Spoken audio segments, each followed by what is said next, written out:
Hello friends, स्वागत है आपको CCC क्लास रामघाट में।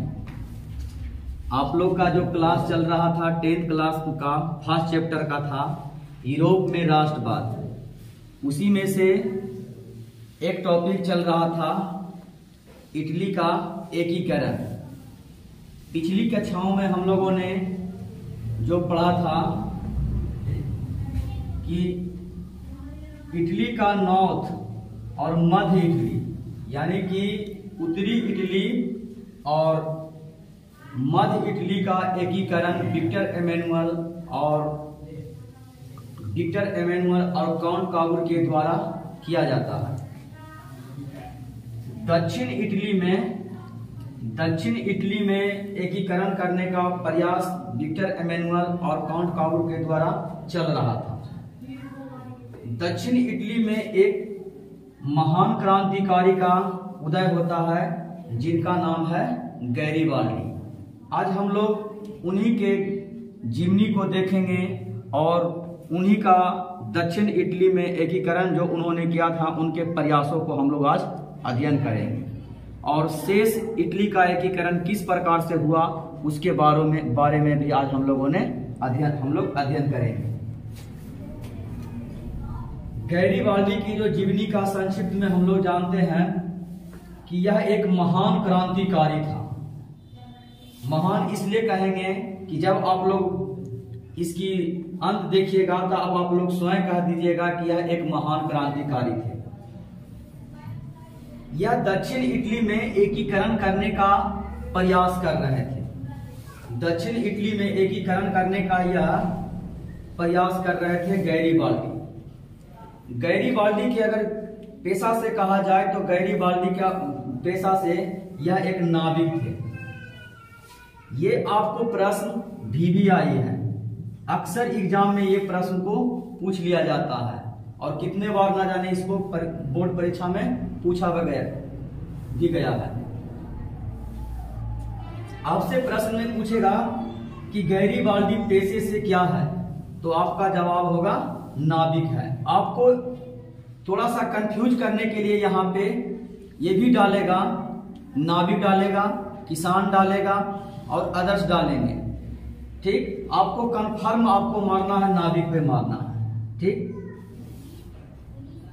गैरिबाल्डी ने अपने स्वयं सेवकों का एक संगठन बनाया और स्वयं सेवकों का संगठन बनाकर एक विशाल सेना तैयार किया और सेना तैयार करके दक्षिण इटली में दो साम्राज्य हुआ करते थे।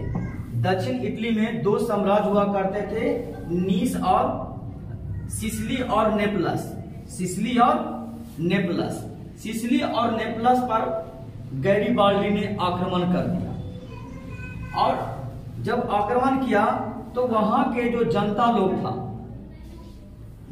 सिसिली और नेपलस का जो जनता लोग था वह गैरिबाल्डी के समर्थन में आ गया, क्योंकि सिसिली और नेपलस पर बुर्बो राजवंश का निरंकुश शासन चलता था। तो इस निरंकुश शासन के कारण जनता गैरिबाल्डी को चाहने लगा और उसके पक्ष में मतलब कि समर्थन दे दिया। इसी क्रम में लगभग दक्षिण इटली में जितने भी थे साम्राज्य छोटे छोटे, वो सभी साम्राज्यों को जीतकर और वह उत्तर की ओर बढ़ने लगे। इसी क्रम में 1862 ईस्वी में गैरिबाल्डी ने इटली की राजधानी रोम पर आक्रमण करने का योजना बनाया कि इस प्रकार से हम दक्षिण इटली में तो हम अपना प्रपंच लहरा लिए हैं और जो मध्य इटली है और उत्तरी इटली है इस इटली को भी हम अपने कब्जे में रख करके और एकीकरण करेंगे। जब आक्रमण किया तो रोम को बचाने के लिए सार्डिया और पिंटमाउंट का जो शासक विक्टर एमेनुअल था और उसका जो प्रधानमंत्री काउंट काबूर था, स्वाभाविक हो गया कि रोम को बचाना उसका मतलब उसको बचाने के लिए वहां पे अपना सेना को उतार दिए। जब वहां पे अपना सेना उतारा, इसी बीच में गैरीबाल्डी और कांट काबूर का मुलाकात 1862 ईस्वी में रोम, इटली की राजधानी रोम में मुलाकात हो गया। और जब दोनों का जब मुलाकात होता है तो गैरीबाल्डी कांट काबूर के बातों से इतना प्रभावित हो जाते हैं कि जितना भी दक्षिण इटली में वह क्षेत्र को वह कब्जे में किए थे, जीते थे, वह क्षेत्र को बिना संधि के अपने राष्ट्र को समर्पित करने के लिए तत्पर हो जाते हैं। अब क्योंकि देखिए विक्टर एमेनुअल काउंट काबूर का भी ये वही उद्देश्य था कि हम संपूर्ण इटली का एकीकरण करें, और गैरीबाल्डी का भी वही उद्देश्य था कि संपूर्ण इटली का एकीकरण करें। ठीक इस प्रकार से बिना संधि को, दक्षिण इटली को बिना किसी संधि शर्त के विक्टर एमेनुअल को गैरीबाल्डी जो है दक्षिण इटली को क्या करता है, सौंप देता है। जब यह पूरे साम्राज्य को जब यह सौंप देता है अपने राष्ट्र के लिए, ठीक, जब यह अपना पूरा जितना भी धन दौलत इधर से लूटा था या जमा किया था वह राष्ट्र को समर्पित कर देता है, और जब समर्पित करके वह एक किसान की भांति जीवन जीने के लिए चला जाता है। तो यहीं से जो हम यहाँ पे आपको बताए थे कि यह पेशा से कौजी था, नाविक था, तो यहीं से आपको एक किसान डालेगा, ठीक, कि बच्चा यहाँ से क्या करे, कंफ्यूज हो जाए। तो आपको ये वाला ऑप्शन नहीं ढूंढना है, ठीक, आपको बस नाविक ही याद रखना है। जब यह अपना सारे संपत्ति को राष्ट्र को जब समर्पित कर देता है, जब यह पूरे राष्ट्र को समर्पित कर देता है, तो ये इसका जो त्याग और बलिदान होता है पूरे प्रदेश में प्रेरणा का स्रोत बन जाता है। लोग सभी जितने भी लोग थे वो सभी लोग बस गैरीबाल्डी के त्याग का ही गुणगान गा रहे थे। इसी पर हमारे एक भारत में एक महान क्रांतिकारी हुए हैं लाला लाजपत राय। लाला लाजपत राय ने इनके यह त्याग और बलिदान को देखकर उनकी जीवनी ही लिख डाले थे। तो आपसे यहां भी पूछेगा प्रश्न कि गैरीबाल्डी का जीवनी किसने लिखे थे, तो बस आपको याद रखना है लाला लाजपत राय। ये हमारे भारत के महान क्रांतिकारी हुए थे। इस प्रकार से वह गैरीबाल्डी पूरे संपत्ति को राष्ट्र को समर्पित करके एक किसान के जीवन जीने के लिए वो चला गया। एक दुर्भाग्य वर्ष क्या हुआ कि 1862 ईस्वी में ही काउंट काबूर की मृत्यु हो जाता है।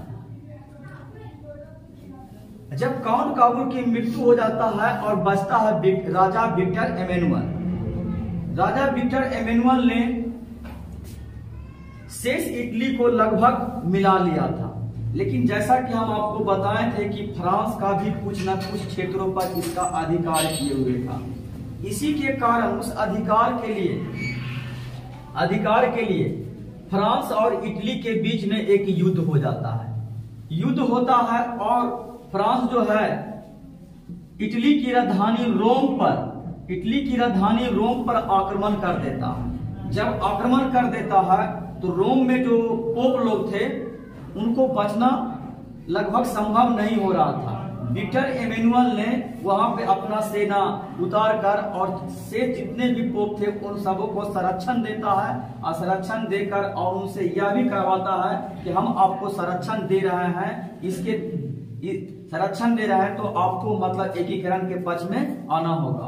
और इसी बीच में वो उनको भी पोप को भी मना लेता है और युद्ध भी समाप्ति हो जाता है। और लगभग 1871 ईस्वी में विक्टर एमेनुअल के द्वारा